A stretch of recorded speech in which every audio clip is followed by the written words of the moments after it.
Hi. Hello. Day 75 of our 2024 journey. So, days that we've actually been in Liberia, people keep asking me that. So, the thing is, we've been gone for a while. So, we left Florida on February 9th and drove to Tennessee and stayed the 10th, 11th, and then we flew out the 12th. We landed in Africa on February 13th. So, 7, 14, 21, 24, 25, 26. Today's our 27th day. No, I'm sorry. 28, 29, 31. Today is 31 days in Africa.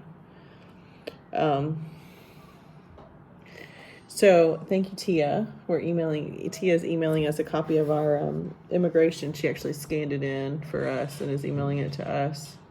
Yes, our I-600A. I-600A extension. So USIS is what you'll hear us call it. United States Committee for Immigration Services is USIS. So we have to, this is what makes me upset about USIS, I guess, but I don't know. I guess when they deny families, they give a notice of intent to deny, it's more about the kid than it is the parents. But we had to fill out all this stuff for USIS 2 years ago, and then it expires every 18 months. So we're now approved to adopt from. So basically, we have to say that we're willing to adopt, and then the U.S. Immigration Office has to give us permission to continue. So you have to have a good home study. You have to have all these good things done. You have to have your house in order, your finances in order. You have to have all this kind of stuff. Who needs better? You and Jimbo and who else? Christian? I would just do Jimbo and me. Okay. So we're emailing this to, well, you could do Christian too if you want to. I don't know that would be bad. Chris Saley's been on his some, but I don't think we have to do that. So we're emailing the copy that Tia sent us. So Tia's our neighbor. She lives across the street from us. Her daughter has been responsible for our mail. We do get pictures in the mail. Like we'll get a picture of an address. So if you mail us a card, we'll know that we're getting a card from you. Obviously, we can't open it. So we're kind of able to monitor our mail. So our 11-year-old neighbor has been tasked with keeping our plants alive and keeping our mail intact and our packages and stuff, which we shouldn't be getting a lot of packages, but we occasionally get a couple. And she's in charge of that. But for the United States immigration letter that says we're available to adopt for another 18 months, we wanted a grown-up for that. So, and Tia's on it. Tia did a great job. Tia's having to open and close our garage for us. Our other neighbors are sneaking over and opening and closing our garage. So we got an email today from our agency. Jeremy's still texting with Paul and Tia. Sorry, I will be done shortly. Paul's like, what does that mean? You can say, Paul, you can watch video 75. There's no way Paul has time to watch all of our videos, but... All right, so we have 18 months of an extension. So if you have that expire, it's a hassle to redo. We know people that have had to redo it for expirations or for changes in marital status or changes in who they're trying to adopt. Those of you that are looking to change your age range or change your number of kids or age of kids or special needs. We're adopting kids that are 6 and 7 years old. Our initial intent, so the way ours was phrased is so initially it was one child. So you do need to update your home study and your USIS I-600A, but you can update your I-600A without it expiring. So say your first USIS was just for one kid. If you wanted to add 2 kids or you wanted to change the age, that's an amendable thing. So I don't think you have to redo the entire process. I think you can just reach out to them and say, hey, I want to make a status change. Now, if you got married or divorced or someone died, that's different. You have to do a whole new thing. So you cannot get married. One of my friends, you are not allowed to get married. You're not allowed to change where you live. You cannot change anything. So once you go, you got to keep going. So yes. That being said, it's good. And we got another email today from our adoption agency. And I just want to read some excerpts from it. This went out to all the families. But just one thing that we've all been asking, and we all had a State Department call with the Office of Children's Issues. And the Office of Children's Issues for the U.S. State Department should be able to do some things for us. They should be able to put pressure on the embassy to do their job correctly. They should be able to provide oversight to that. And we've pushed a lot for their involvement, and it's pretty much like we've so far felt like it's been a waste of time to try to get their involvement, because they just seem to be telling us very placated answers. So it literally feels like they've been reading from a script, but that's that's okay. I want to ask. I wish we could splice in Hannah's. I'm so cold. So you text Dixon and see if we can splice that into tomorrow's video. Her little video. But Hannah is one of the kids that got through the embassy and got to come home. But of course, she's been waiting at the orphanage for 4 years before she finally got to go home. And she's living in Tennessee now. She learned to ride a bike. It probably just took her a couple of days. She's only been home she's been home less than a week. It was day 2, I think. And what the video said. She was like riding a bike, no training wheels, no nothing, just riding a bike. And I'm like, dude, she learned to swim fast too. She's just a naturally just like seeing her videos though, just like gives me so much hope, and it makes me cry. It makes me miss you like, too. Look at you're riding a bike. Like I'm so happy for them, and it just gives me hope, and yeah, it's nice. And I think it's interesting because like Carrie and Sam Brewster, their whole family's here now, and she was here with all of her kids. And we had sent an email specifically about Hannah after Hannah was matched, but before we were matched, we had seen an old email with her on there. And by the time we emailed it, it's 3 or 4 months after the Davenports had started pursuing her adoption. But you feel a connection to those kids? Yeah, all of them. Because like, if you send an email to inquire about a kid, you are envisioning them as part of your family before you ever send the email. So there are very soon, as soon as this investigation is lifted, a lot of the waiting kids will be able to be listed, some of those older kids. But okay, so when you do your USIS, back to that. So when you do your I-600A, if you only want to adopt one kid, that's fine. But if there's any part of you, before you do your I-600A application, if there's any part of you that thinks maybe 2 kids, just get them to approve you for 2, because it doesn't matter how many you're approved for. Once you get there, you can just do 1 or do 2. But if you need to go up, you got to addend that. You can't, like, you need permission from USIS. So if you think there's any possibility that you would adopt 3, even though your like gut says 1 to 2, but if the right opportunity presents itself, we might come home with 3. If there's just in the back of one of you guys' mind, like usually a married couple, not always, but usually a family looking at this, if there's any inkling that you might take a 3rd, just check the box. Just say I want to consider 3, because you can always just come home with 1 if you want to, but like at least that's done. It certainly doesn't cost you any extra. But what we did was 2 kids ages 4 to 10, girls. We were specific about girls because we know we're not going to adopt boys, because Jeremy says he's a girl dad, and that's fine with me.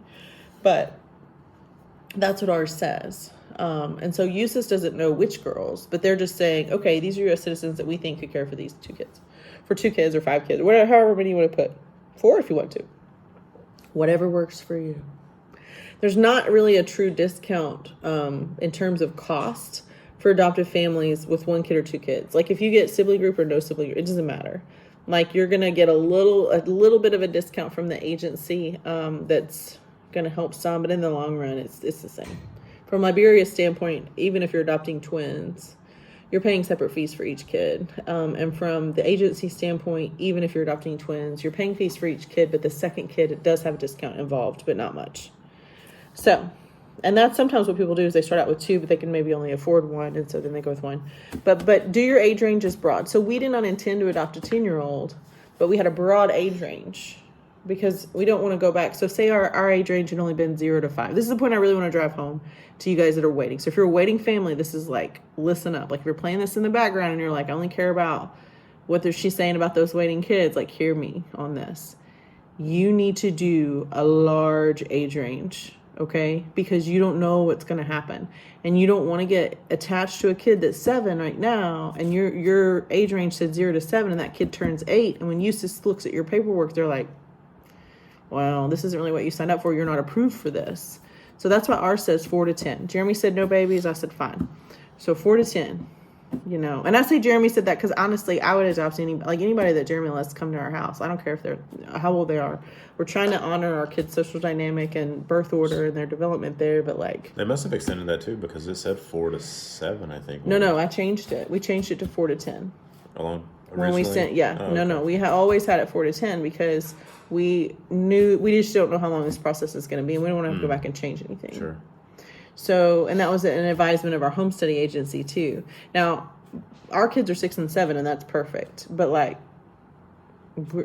this is, so do that. So if you're planning on adopting, if you put on the uses paperwork that you'll go 4 to 10 or 0 to 10 or whatever you do, that doesn't mean that that's what you have to do. You can still do exactly what you want to do. But let's say that you get a call about a sibling group and one of them's 8 and one of them's 4. And you have 0 to 7 as your thing. And you're like, they're it. Then you got to go back. So don't go back. Just broadest, realistic age range possible. Okay. And be excited because this police investigation is going to get lifted. So the Office of State Department, Office of Children's Issues with the U.S. State Department. So this is U.S. government officials that are supposed to be caring about what's best for kids. They're not supposed to have a political agenda. They are appointed, correct? They're not elected. They're definitely not elected. They're appointed. They apply for these jobs. Okay, so they contacted our agency. After we've contacted them, multiple contacts, they have really ignored us. They did one phone call, and they didn't tie up any loose ends. So Amanda Kramer, if you're listening, be happy. It was a private call just between our agency and the Office of Children's Issues. And it was not an open call. And that, he said, I reiterated our concerns, explained how the investigation allegations are the furthest from the truth and definitely not anywhere near where our priorities are. They appreciated me sharing with them. They assured me they want to see this resolved as well, and for children who need adoption to be allowed to move forward. So that's what they told him. This is our agency director in the United States. Also, our orphanage director here went and sat down for a long conversation with one of the government officials here in Liberia that's over adoptions. So the good news is this past week to 10 days, our leadership in the United States and our leadership in Liberia have gone to the highest office that they're capable to reach on behalf of our children and pushed and said, we need to just let us do our job. Our job is to place these children in families and make them, not orphans. And OCI is supposed to be coming here. And so OCI is coming here. He asked us not to badger them or email them or talk to them. Just let them do their job, kind of stay in our lane, which we'll do. So that's good. I'd like to have a sit down. I think they should buy me a cheeseburger. Something. Cheeseburger. So we were pretty shawarma? all day. I mean, all today we were kind of depressed, and yesterday we were kind of, it's just up and down. Like it's like an emotional roller coaster because, we just the Bruces came over today. We had a good beach day. Our kids get along great. It's always good when your kids just meld together and have fun together. So our kids ages 13, 11, 10, 10, 7, and 5. And they had a great time. Jeremy made us all pancakes. He said, I just want everybody to have family lunch or family dinner. He didn't want them to have to buy stuff from the restaurant. They did make them pay to come in, which was weird. But yeah, so we're hoping that the Office of Children's Issues does their job here this week. We're hoping that the relationships and the business relationships that our orphanage director here has made. And I think that, people keep asking us how long we're going to stay, how long we're going to stay, how long we're going to stay, how long can you stay, how long are you going to stay, how long like all this over and over and over and over. I don't want to say that we would never leave because I don't know how long we can stay. I know eventually the Liberian government will ask us to leave if we overstay our welcome. We at the moment are prepared to stay until our finances run out. And one thing that I think that it's something to compare it to, and I've had this happen when friends have premature babies and they're in the NICU. If you have a premature baby, they're born early. First of all, you're just glad they're alive. And that's how it is with adoption. You're just glad these kids are making it. And the second thing is what do they need? Like, are they in the woods? Are they out of the woods? Like, what's going on? do they have a chance at survival? And so that's the second thing. So when you match a kid, an orphan, with a family, that's their chance at survival. So when you have a baby that's early, that's in the NICU, they're alive, chance of survival, good, pretty good. So let's just go through that analogy of the NICU. Now, as we all know, NICU babies are all different, and preemie babies are all different. I had a preemie come out 35 weeks, and I had a good friend of mine at church. Her preemie came out at 34 weeks. My preemie didn't go to the NICU. We don't know why. We don't know why she had such an easy time. And then my friend's baby was in the NICU for like 8 or 9 weeks. Just 8 or 9 weeks, just struggling. And there were differences at birth. But I mean, she and I were similar health, similar everything. She's even younger than me. Like, this shouldn't have been a problem. But that's what happened. So when people ask us how long we're going to stay, it's a valid question. And I think a lot of families that are waiting and either matched or unmatched, they're glad that we're here and they want us to stay longer. Because we're kind of a lifeline to their kids that's just more similar to them, I guess. I don't know. Like, other people see their kids, but the connections that we've made with the orphanage directors and the nannies that are the caregivers for the children, connections that we've made, those are good. Those are more honest, rather than a picture of your kids not smiling every month and a document that says basically their life hasn't changed. But back to the NICU. So how many days? How long do you think it's going to take? I would see our children in the orphan world as in intensive care. We can visit them. We have visiting hours. We can't go every single day for a couple of reasons. Number one, it's expensive. Like, we have to pay somebody to drive us there and back. So that's the thing. And we want to be fair about that. And number two, it's emotionally exhausting for us and for our other children because there's so much. But we also don't want to interfere with their routine too much because they're in a good routine. So we want to visit during certain times of the day that's not too invasive so they can stay on a good schedule and routine. But just think about ICU visiting hours for a premature baby. There's not much you can do but wait. Now, waiting for our child to learn how to eat and grow and all of that is one thing. Right now, we're waiting basically for the health of the legal status of our children.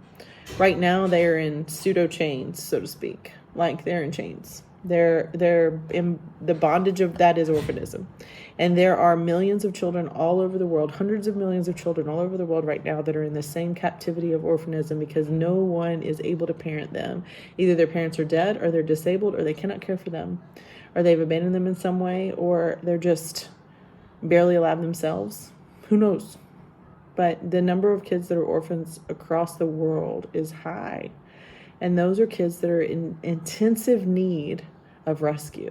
So they're in the intensive care unit. So I see our kids at the orphanage as being in a social intensive care unit. And we need all hands on deck. You think about like a preemie that's early, that maybe has a heart problem or a lung problem, and you're calling like the best. Like, you don't want like the guy that just got out of residency. You want like the best pediatric heart surgeon there is. And we've tried that. We've tried calling the Office of Children's Issues. They should be the best at advocating for our kids. Our agencies should be the best at advocating for our kids. Our agency is not the only one that's been put on pause. Americans for African Adoptions is also on pause here, and that's a devastating situation for many kids as well. They're in the same situation we're in. But like, this is an intensive care unit. So think about it like the ICU. And think about that we're hoping that the U.S. Embassy, who's supposed to be experts in their field, and the Ministry of Gender, Children's and Family and Social Welfare is supposed to be the best in their field. I feel like Nelson's kind of our pastor that like goes with us to visit them, and like helps us like make sure that we make it back.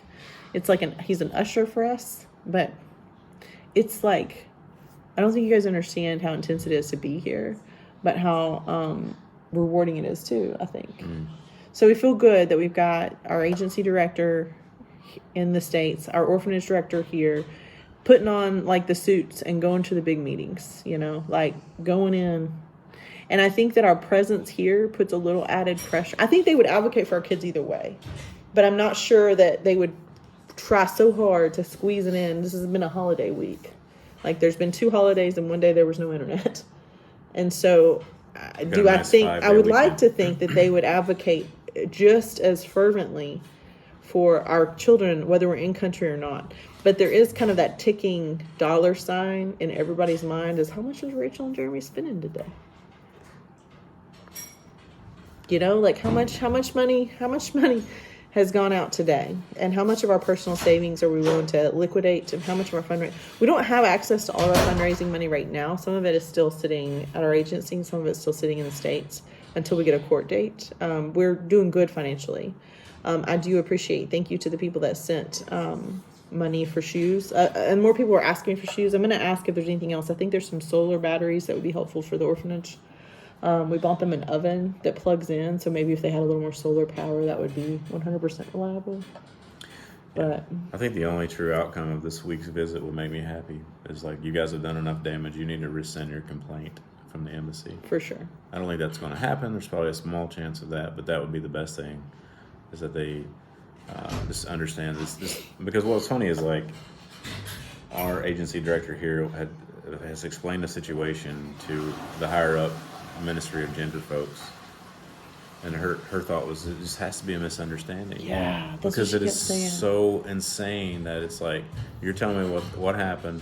This just has to be a misunderstanding. From our perspective, it's not a misunderstanding. The embassy is out for whatever. Well, no, we don't think anything went wrong, though. We don't think anything bad happened. No, not at all.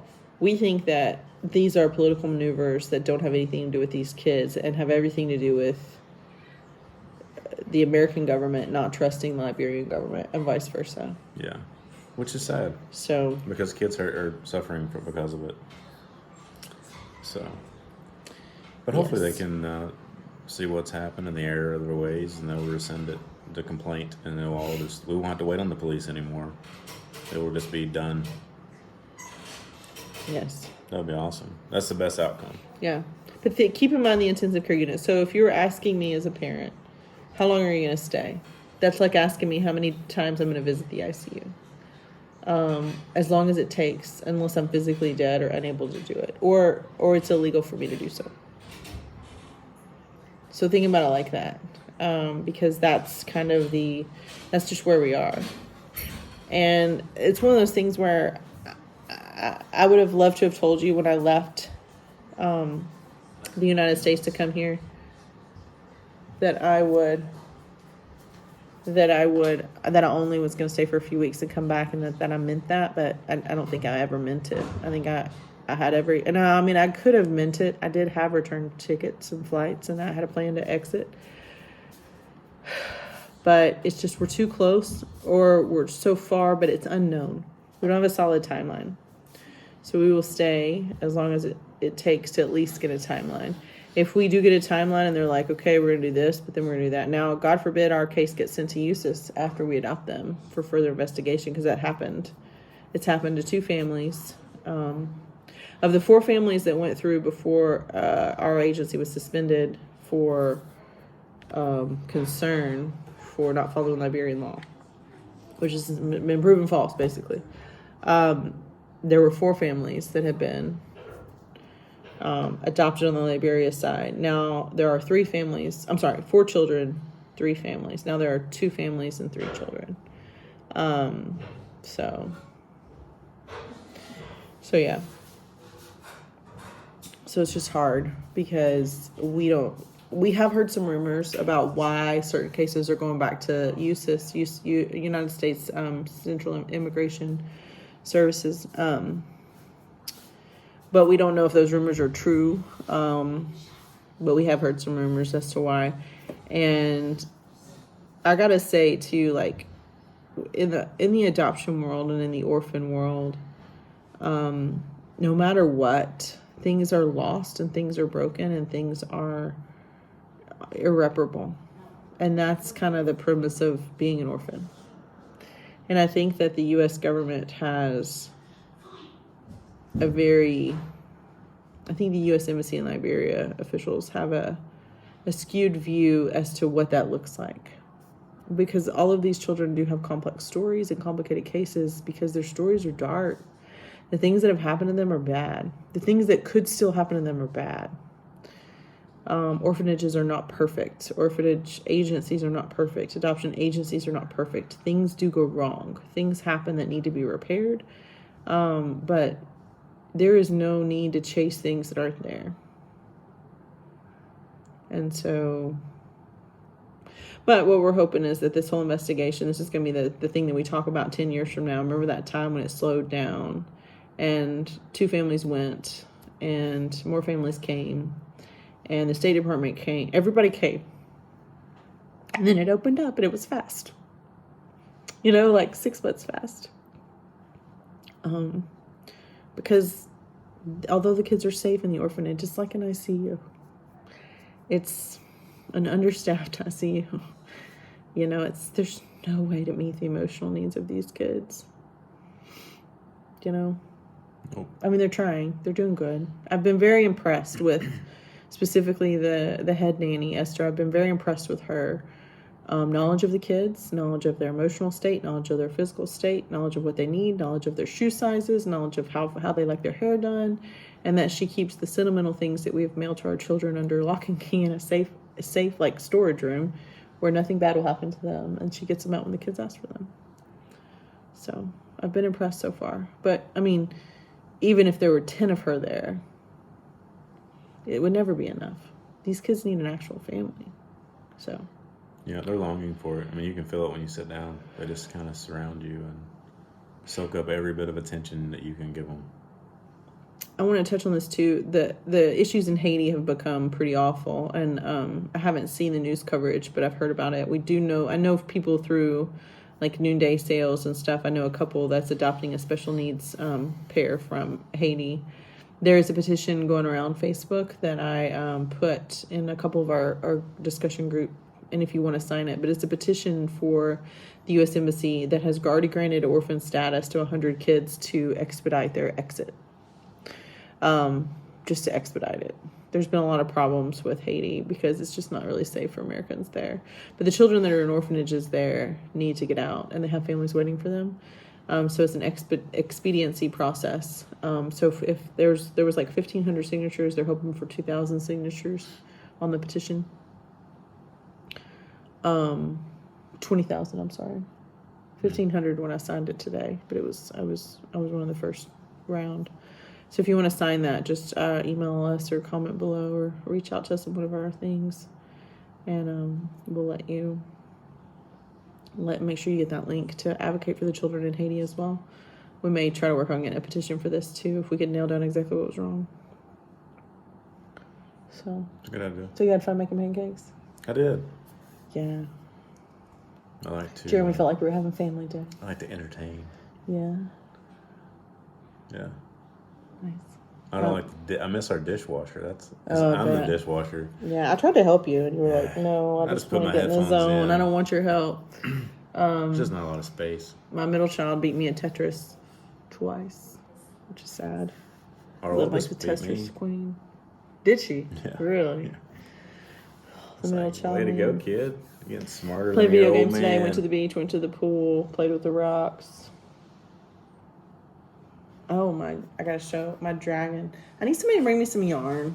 I can't find yarn anywhere, and I don't want to go to Red Light to find it. But I need some yarn. So the next people to come needs to bring me yarn. So the kids asked me to make them a dragon. So this is an alligator, but I've got to put like spikes and wings and ears. Fancy. And this will be a dragon. This is what I work on when I'm like nervous and I feel like I'm gonna have like a major meltdown.